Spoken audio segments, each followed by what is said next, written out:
사실에 근거하지 않은 가짜 뉴스성 언론도 있고 유튜브도 있다. 당의 손해가 되기 때문에 강력하게 법적 조치를 취하겠다라고 하면서 그 이재명 대통령의 시계를 나는 늘 차고 다닌다라는 거를 약간 강조를 하셨었거든요. 요거 맥락 한번 보셨죠? 봤죠. 변호사님? 그러니까 뭐 예를 들어 누가 뭐 정청래 대표 뭐 시계를 안 차다가 뭐 최근 들어서 찬다. 뭐 소위 말하는 그 별로 좋은 단어는 아니지만 그 명심팔이 뭐 이런 의혹들이 좀 있었나 봐요. 뭐 네네. 저는 본 적은 없는데 아마 뭐 정청래 대표는 자기 얘기니까 아마 그 얘기를 듣고 그거 아니다. 나는 원래 이재명 대통령 시계 찾고 나는 원래 이재명 대통령 사람이다라고 항변을 하면서 이런 가짜 뉴스 뿌리 뽑겠다. 네네네. 이런 맥락으로 나온 거거든요. 근데 전 여기서 짚고 싶은 게 아니 그 정치인들이 자꾸 이렇게 법적 대응하겠다. 이 별로 안 좋습니다. 네. 법으로 흥한 자 법으로 망한다라는 법흥 법망이 떠오르고요. 또 하나는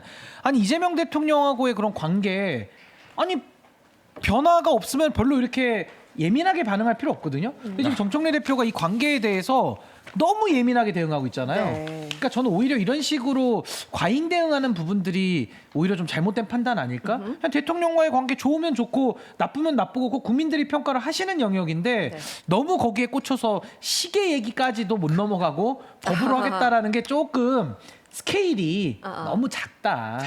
잘다. 뭐 이런 생각을 좀 이게 했습니다. 시계 갖고 이렇게 할 얘기인가 싶긴 했는데 저는 근데 이 고소 고발한다는 법적 그 뭐라 조치 대응? 제 피를 보겠다는 뜻을 좀 느껴요. 아, 이거 그래요? 굉장한 압박으로 느껴지고 아유. 왜 그러냐면 구체적으로 어떤 가짜 뉴스가 문제인지를 얘기하지 않아요. 이럴 때는 그냥 마음에 안 드는 거 고소 고발하겠다거든요. 이렇게 모호하게 엄포를 놓으면요. 너 친명들 너 이재명 걸리기만 해. 한 명 지금 강승 변호사 걸렸죠. 그러니까 그런 식으로 이렇게 대통령 시계 갖고 하나 예를 들면서 그 외에 모호하게 던지는 것 자체가 굉장히 부적절한 것 같고 사실 옛날에 그런 말이 떠올랐어요. 검사가 수사권 갖고 보복하면 그게 깡패지 검사입니까? 라고 했던 윤모 성렬 씨가 오늘 세 번째 나오네요. 근데, 어록이죠, 어록. 그러니까 네. 근데 하물며 국민을 설득해야 할 정치인이 정치인이 권력을 갖고 그 보복하면 그게 깡패지 정치인입니까? 그런 생각이 들더라고. 아주 유사한 그 느낌을 주고 있어요 지금. 아니 그러니까 이게 법이라는 게 권리 구제의 수단인데 권력을 갖고 있고 본인들이 충분히 해명할 수 있는 힘을 갖고 있잖아요. 네. 그럼에도 불구하고 상대방들의 어떤 말을 통제하겠다, 입을 틀어막겠다. 이거는 정말 좀 죄송하지만 쪽팔린 줄 알아야 됩니다. 정말. 저는 그래서 고소고발을 표현의 자유의 영역에서 남발하는 사람들 있잖아요. 이거 정말 저는 정치를 할 기본적인 자격이 없다. 저는 그렇게 봅니다. 이게 뭐 하는 겁니까? 그러니까 이런 이게? 고소 고발은 당내 경선에서도 캠프끼리 합니다. 캠프의 뭐 대변인. 네, 근데 지금 이거는 그 외에 유튜브와 그래. 언론을 통해 상대로 한다는 거잖아요. 그리고 이게 일종의 당내 경선의 불문율이기도 해요. 이런 거 서로 안 건드리고 신사협정이 있는 거죠. 근데 이걸 깨기 시작하면 진짜 개싸움 하자는 겁니다. 맞아. 실제로 이게 엄청난 전쟁이 될 거라는 생각은 드는데 어. 먼저 그 우리 정청래 대표께서 그 선전포고를 좀 하는 느낌이네요. 어. 매우 좋지 않은 시그널이에요. 강수영 변호사 이야기가 나와서 말인데 그 건에 대해서 아직 모르시는 분들도 계실까 싶어서 말씀드리면 강수영 변호사 아마 전화 연결을 했던 것 같아요. 김용민 TV에서. 그렇죠? 김용민 TV가 이렇게 중요한 한국 정치의 중심인지 몰랐습니다. 지금 뉴잼스도 있고 그치. 아침마다 중요한 내용을 많이 얘기하고 있어요. 지금. 심지어 김용민 TV 인터뷰였대. 그러니까요. 깜짝 놀랐어. 김용민 TV 그래서. 인터뷰. 그리고 고발당한 다음에도 또 인터뷰를 했어요. 아, 그래요? 네. 전화 연결. 전화 연결로. 혹시. 네. 그래서 놓쳤습니다.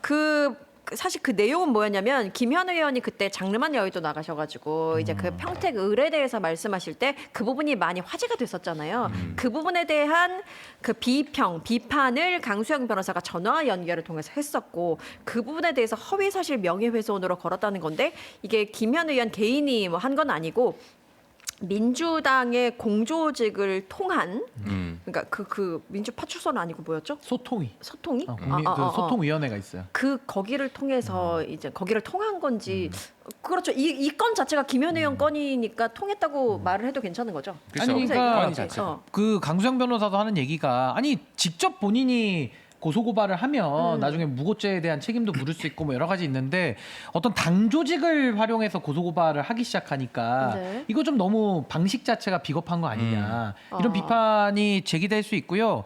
그리고 김현 의원 같은 경우는 이분이 정말 많은 그런 좀 패널들한테 이렇게 전화도 돌리고 이렇게 좀 압박성 발언들을 많이 하고 다니시는 것 같은데 이번에는 뭐 압박성에서 그치지 않고 이제 고소고발까지 이렇게 나온 이 강수영 변호사를 상대로 한 거니까 저는 정치는 책임 아니겠습니까? 제가 아까 말씀드렸잖아요. 표현의 자유를 위축시키는 이런 고소고발, 전 정치할 자격이 없다고 봅니다. 근데 그런 부분에 대해서 본인은 또 본인의 소신대로 이렇게 고소고발 하신 거니까 전 여기에 대한 모든 책임, 전 김현 의원과 민주당이 져야 된다.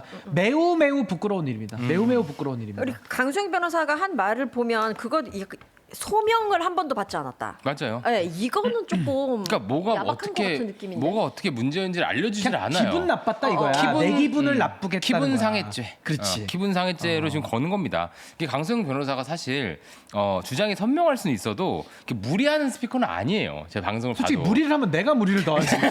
솔직히 기대해라. 얘기로. 기대해라. 그러니까 어제 방송 고발 제가 들어갑니다. 더 하죠. 제가 무리는 더 하죠. 그러니까 김용민 예. PD도 무리하죠. 그러니까 어제 둘을 폭탄을 어제 함께 DBS, 방송을 한 거예요. DBS 조심해야 돼. 아 대단했습니다. 조심해야 근데 뉘이재명 주장하시는 분들 중에서도 물론 이제 과하게 하시는 분도 있어요. 뭐 앞에 계시네요. 그러니까 있어요. 근데 아, 왜 날 쳐다봐? 근데 강수영 변호사는 그 중에서도 네. 필요 이상으로 좀 상식적인 편입니다. 순한 맛이죠. 순한 웃음으로 살라고도 하고 저랑 약간 젠틀하신 또 분이에요. 재질이 비슷한 면도 있어요. 예. 근데 이런 분들한테 법적 조치를 한다 이거는 좀 상식적이니까 오히려 건드리는 거다. 강약약강 느낌이 있다. 그러니까 오히려 인규 같이 저렇게 머리 풀고 칼춤 추는 친구들은 또 안 건드려. 이거는 좀 비겁한 겁니다. 저는 대단히 안 좋은 방식이다. 김용민 PD는 이런 기준이면 고소고발 한 10개는 당하셔야 돼요. 전혀 안 당하고 있습니다. 미친 도구는 함부로 건드리지 않습니다. 입막에 채우기 전까지 안 건듭니다. 아니 근데 저는 그런 생각을 늘 해요. 제가 이제 가끔 그 성서의 말씀을 좀 인용하기도 하는데 제 입을 틀어막잖아요. 네. 저 길가에 있는 돌들이 소리칠 것이다. 아니, 그게 성서에 다 나옵니다. 입을 틀어막으면요. 네네. 길 가던 돌멩이들도 소리칠 거예요. 그러니까 와. 저는 아니 제 입을 막을 수는 있어요. 강수영 네. 변호사의 입을 막을 수는 있어요. 그렇다고 어떤 이런 시대 정신이나 시대의 외침을 막을 수 있습니까? 과거에 87 체제 때 왜 웃으시죠? 87 체제 때 댓글이 웃긴 게 댓글이. 수영이는 머리 풀 게 없어서 그래. 최근에 아이고, 참 장르만에서 그러지 고백을 하셨잖아. 가밍아웃을 하셔가지고. 그러니까 지금 중요한 얘기하면 미안해. 미안합니다. 가밍아웃 얘기 이 댓글 너무 웃겨가지고. 가밍아웃이 너무 선명했어요. 아니 우리 그래서 유머로 승화합시다. 그래서 유머인데 강수영 변호사 진짜 넥타이 지지합니다. 부대가 있었잖아요. 87년도에도. 예, 예. 근데 넥타이 부대 다 입 못 막습니다. 그러니까 저는 뭐 김현 의원이 됐든 아니면 이런 식의 아주 그 시대 퇴행적인 정치를 하려고 입 틀어막는 발상을 하는 분들은 다 틀어막을 수가 없다. 국민적 외침이다. 꼭 말씀드리고 싶습니다. 죄송해요. 제가 그걸 못 참았네. 읽지 말았어요. 그래서 나도 중요한 얘기하고 있는데 자꾸 막 웃고 왜냐면 저 있어가지고 내적 친밀감이 높아서 제가 또 프로페시아 한 7년째 복용 중이라서 그래요? 저도 그게 고민이 많습니다. 있을 때 지켜야 되잖아. 그래서 있을 때 잘해. 근데 신규 여성분. 변호사는 잘 모를 거야. 아 저도 지금 머리 고민 많습니다. 아, 그래요? 저도 그 약을 옛날에 먹었다 이제 지금은 안 먹는데 왜 괜찮아졌어? 아 옛날에 그 약간 예방적 차원으로 좀 먹으라 그래서 먹었는데 예, 예. 하여튼 그 머리에 대한 고민 저도 많습니다. 그렇죠. 네, 스트레스 받는 동질감을 일이죠. 느낍니다. 전후회로 말씀드린 전후죠, 거니까 전후. 오해하지 마시기 바랍니다. 예, 좋습니다. 저도 네. 좀 신경을 쓰려고 합니다. 아 그러세요? 전혀 예, 예. 안 굉장히 느껴지는데? 빽빽한 스타일이었는데 그러니까요. 나이 40이 계지 거의 가늘어? 중반에 가늘어졌어요. 조금 영향이 있나요? 조금 많이 좀 넓어지는 듯한 느낌이 많이 좀 막 그래가지고 도로가 나고 이렇게 약간 아, 예, 저기. 고속도로? 도로. 굉장히 뚜렷 깨끗한 아니, 도로가 근데 전혀 보이기도 하고요. 그렇게 안 보이십니다. 네, 그래가지고 좀 있는 것들이 더하다고. 네, 그러니까. 그렇네. 있을 때 지켜야죠. 강수영 변호사 이 방송을 규탄하고 있을 겁니다. 좀 예. 미안합니다, 진짜. 농담입니다. 죄송합니다. 아. 자, 그러면 요거 제가 아까 전에 그 최고위에서 있었던 이야기 두 가지를 짚어본다고 했었잖아요. 네. 첫 번째가 이제는 뭐 가짜 뉴스에 대한 강력 대응을 말씀드렸고 두 번째가 프레임에 대한 이야기입니다. 직접 말씀하신 부분이 대표가 친청 대 친석 요거 없다라고 말씀하셨거든요. 누가 이런 거를 만든다, 알 수 없는 악의적 갈라치기에 골몰하고 있다. 일부 언론이라고 지칭을 하면서 저 근데 약간 친석, 친명이 아니지 친청파, 친석파. 이거 맨 처음에 말하는 곳이 어디더라? 뉴스공장. 뉴스공장. 뉴스공장. 겸공. 그렇죠. 정청래 대표의 홈그라운드. 그렇죠. 난 그래가지고 거기서 나온 건데. 그래서 나는 예. 이거를 모를 리는 없으시고 정청래 대표가 이렇게 친청파, 친석파 알 수 없는 갈라치기다라고 말씀하신 그 이유가 뭘까? 의도는 무엇일까라는 의문증이 저는 들더라고요. 그냥 날이 더워서 그런 것 같아요. 아. 아니 무슨 말이냐면 깜이에요? 정청래 대표가 저는 지금 완전히 방향을 잃었다고 보거든요. 그러니까 우리가 다 알 수는 없는데 네. 지금 확실한 거는 정청래 대표가 이재명 대통령님에 대해서 선전포고를 한 거는 이제 우리가 어느 정도 다 인지를 하고 있어요.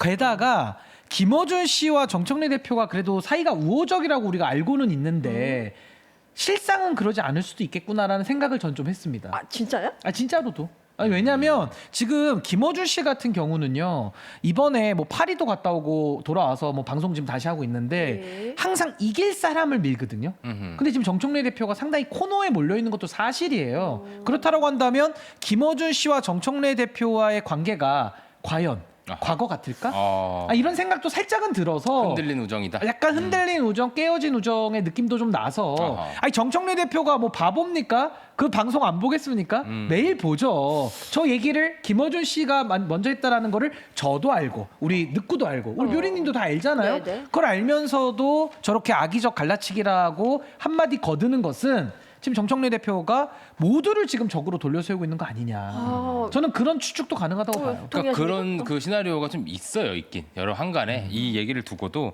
그러니까 며칠 전에 뉴스공장인가 그 김어준 씨가 다른 게스트한테 정청래 대표의 좀 근황을 좀 의사를 묻는 한 몸으로 우리는 인식하고 있는데 자웅동체인 줄 알았는데 분리가 돼 있더라고요.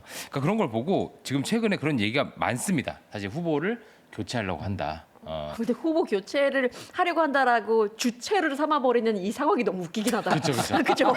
네. 그러니까 김어준 씨가 뭐 누구를 만났더라, 네. 막 이런 얘기들이 지금 돌고 있는 것 같아요. 면접을 볼 수도 있겠네. 그런데요. 근데 네. 뭐 이렇게 보시는 시각이 있는 것도 알고 있는데 그 조승래 사무총장도 불러가지고 불렀다? 불러가지고 방송을 또 하기도 당무 했잖아요. 보고 받는 형태로 하던데.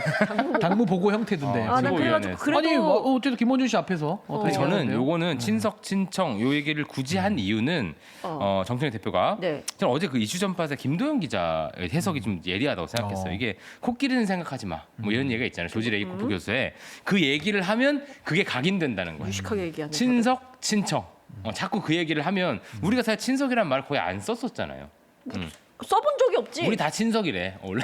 나는 아예 모르는 그러니까 사람이야. 없는 나도 난 지나가면서 본 적도 없어요. 본 그러니까 적도 없어. 이렇게 코끼리 하면서 이론이야, 코끼리 이론. 코끼리는 생각하지 마.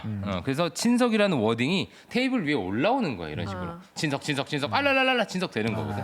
그래서 일단 계속 언급을 하는 것이다. 그럼요. 지금 뭐 친석계 조직도 이러면 얼마나 우리가 비웃었어요. 근데 자꾸 그렇게 얘기를 하면서 그런 조직이 네트워크가 있는 마냥 이런 식으로 만들려는 의도도 좀 있을 것 같다. 이런 생각 들더라고요. 아니 근데 저는 뭐 그런 의도로 분석할 수도 있는데 친청과 친석으로 나누는 거에는 아주 중요한 부분이 빠져 있죠. 뭔데? 이재명 대통령을 지우겠다는 거예요. 그죠? 그 전략이죠. 그러니까 모두를 친명으로 깔고서 전제가 성립한 다음에 친청과 친석으로 나누는 거거든요. 근데 우리가 지금 봐서 알지만 아니 정청래 대표가 정권은 짧다라고 공개 저격까지 한 마당에 어떻게 본인이 지금 친명이라는 전제 위에 서 있을 수 있겠습니까? 근데 그럼에도 불구하고 모두는 친명이다라고 일단 말을 하고 있잖아요. 그게 이제 저는 솔직한 얘기로 이재명 대통령의 성공을 팔지만 뒤에서는 딴짓을 하는 양두구육 정치의 전형이다. 전 이렇게 규정을 짓거든요. 그러니까 저는 아무리 김어준 씨도 모두를 친명으로 전제하고 친석과 친청으로 나누고 싶은 건 알겠는데 이재명 대통령을 빼고 지금의 정치 현실을 말할 수 있습니까? 대통령 지지율이 아무리 떨어졌다 그래도 50%를 넘고 있는 이런 상황 속에서 이재명 대통령의 존재를 지울 수가 없다. 그리고 이번 전당대회 때 누가 뭐라고 해도 당원들과 국민들의 마음속에는 이재명 정부와 가장 일을 잘할 수 있는 당대표. 네. 그게 가장 제1되는 기준이거든요. 근데 지금 김어준 씨나 정청래 대표도 만약에 우리 늑구가 얘기한 대로 보더라도 이재명 대통령 지우기 시도해도 안 지워져요. 그러니까 이건 굉장히 저는 좀 잘못 프레임을 짠 것이다. 안 먹힙니다. 제가 볼 때는. 그러니까 말한 대로 기만이에요. 기만이지 기만. 솔직히 별로 친명 아니시잖아요.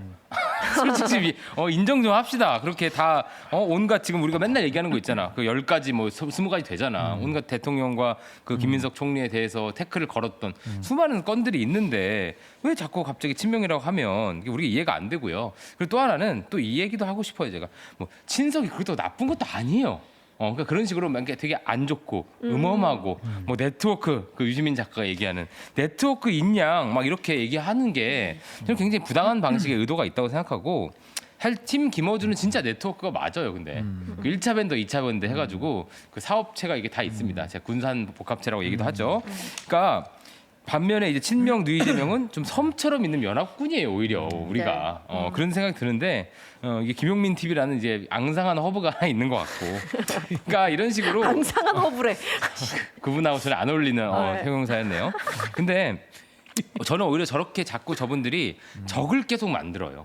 적을 계속 만드니까 오히려 그 바깥에 그분들에게 문제의식을 갖고 있는 사람들이 본의 아니게 한 편이 되는 지금 아름다운 풍경이 펼쳐지고 역통합이죠. 있어. 역통합이 되고 있는 거야. 그래서 옛날에는 우리랑 좀 노선도 안 맞겠다 싶은 분들하고 우리가 어깨동무하면서 좀 아리랑 목독을 추고 있는.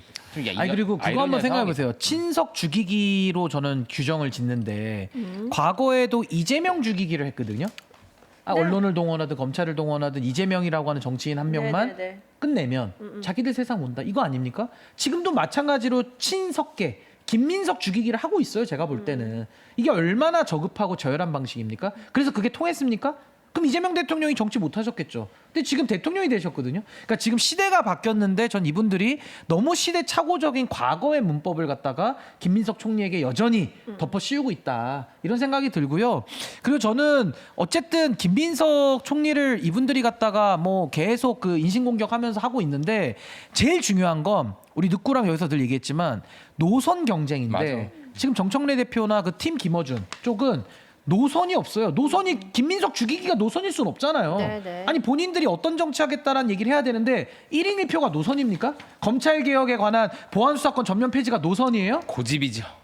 그러니까 저는 자신들이 어떤 정치를 하겠다, 아니 최소한 이재명 대통령께서 실용과 포용, 쌍용 노선을 가겠다라는 거에 대해 반대를 하면 어떤 노선 가겠다라는 그 그림이라도 좀 보여줘야 되는데 1인 1표밖에 없잖아요 지금. 그러니까 저는 이런 식으로 누구 어떤 정치인을 악마화해서 그 정치인 죽이면 우리 세상이 온다. 그 시도는 이미 이재명 대통령에 대한 그 시도가 무너졌을 때 실패했을 때 이미 끝난 방법이다. 그래서 저는 지금 김민석 총리에 대해서 과거 이재명 죽이기의 방식을 그대로 쓰고 있는 이 세력들에 대해서 이미 다 그건 실패했다라는 말씀 꼭 드리고 싶습니다. 통할 네. 수가 없어요. 그래요? 아 근데 그 뭐 이재명 대통령에 대한 과거에 이재명 후보에 대한 악마화라든지 마타도어라는 것들이 지금 계속해서 다시 반복되고 있잖아. 이재명 대통령뿐만 아니라 대통령한테도 그런 게 있고, 대통령 고립시키잖아요 지금. 그죠? 계속. 그런 것도 있고, 그리고 왜 뉴 이재명이라고 해서 굉장히 지금 뭐 욕을 하고 있는데 비판을 하고 있는데 이 뉴 이재명이라는 범주가 굉장히 넓어졌어요. 좋네요. 네. 아니 어떻게 넓어졌냐면 비판의 대상으로 넓어요. 올드 인물이? 내가 어제 댓글을 봤어. 올드 이재명과 늘 이재명과 뉴 이재명을 다 합해가지고 뉴 이재명이라고. 그래서 지금 다 욕을 하고 있다. 뭐 이런 얘기도 있더라고요. 열심히 사시네. 그게 범위가 늘어났네. 그렇지. 그러니까 이제 이게 이념이나 뭐 가치에 따라서 그렇게 나뉜 게 아니라 ABC가 이렇게 나뉜 게 아니라 그냥 반대되면 얘기가 의견이 다르면 싹 다 뉴 이재명으로 몰아가지고. 좋네. 한 편이 되네 다 같이. 당신도? 야 너도? 뭐 이런 거잖아. 근데 아무튼 그래가지고 굉장히 그 마타도어 뭐 이런 것들 굉장히 심하게 벌어지고 있다. 그러니까 이런 거는 지금 한마디로 규정하자면 이거 민주주의의 퇴행인 건 분명합니다. 이거 민주주의의 퇴행이죠. 생각이 다른 거를 아예 받아들이지 않고 오히려 말살시키겠다는 거잖아요. 네. 그러니까 전 이런 식의 정치 시도가 성공할 수도 없거니와 예. 성공해서도 안 된다. 대한민국이 어려워집니다. 제가 볼 때는. 근데 근 20년 이래 저분들이 저렇게 당황한 것도 전 처음 봐요. 지금 많은 변화가 일어나고 있다고 생각하고 옛날에 이제 자기들 세상이었잖아. 자기들이 한 좌표 20년 자기 세상이에요. 그러니까 시나리오 쓰고 좌표 찍고 하면 다 몰려가셨죠. 근데 이제는 마음대로 안 될 것 같고요. 그만큼 이번 전당대회가 사실 그냥 일반적인 뭐 이재명 정부의 성공을 위한 전당대회 그 이상이라고 저는 생각해요. 민주당의 맞아요. 체질을 바꾸는 이런 그 선거는 한 번도 없었습니다. 저들은 항상 주류였고 그 가치 체계를 독점하고 있었기 때문에 그걸 한번 뒤집어 엎는 또 즐겁게 우리가 합시다. 유쾌하게. 우리는 확장적으로 그렇죠. 냉면 먹고 그렇게 하면 좋을 것 아니 같아요. 그리고 이분들이 좀 까먹으시는 게 뭐냐면 간과하는 게 뭐냐면 시대가 바뀌었다는 말 많이 하잖아요. 네네. 지금은 저도 마찬가지지만 제가 5년 전에 어디 가서 얘기한 것도 다 남아 있어요. 그럼. 다 남습니다. 맞아요, 박제돼 맞아요. 있고요. 어어어. 과거처럼 속일 수가 없어요. 네네. 그리고 또 하나는 자기들이 뭐 어떤 해석 독점 권력이라고 해서 유시민 전 장관을 세워놓고 어떤 식의 해석 정치를 하잖아요. 지금은 그 해석도 납득이 돼야 받아들이는 거지. 그냥 본인들이 해석 뿌려놓는다 그래가지고 묻지마식으로 지지하는 사람들 물론 일부 있겠지만 대부분의 국민들은 이제 고리타분하고 좀 우습게 보거든요. 그러니까 저는 이런 시대적인 변화를 간과한 채 본인들의 방법을 계속 유지해서 쓰니까 전 이런 식의 권력 투쟁 방식은 성공하기가 매우 어렵다. 네. 봅니다. 이길 수 있을 겁니다. 힘을 내십시오. 다 빵 터졌네.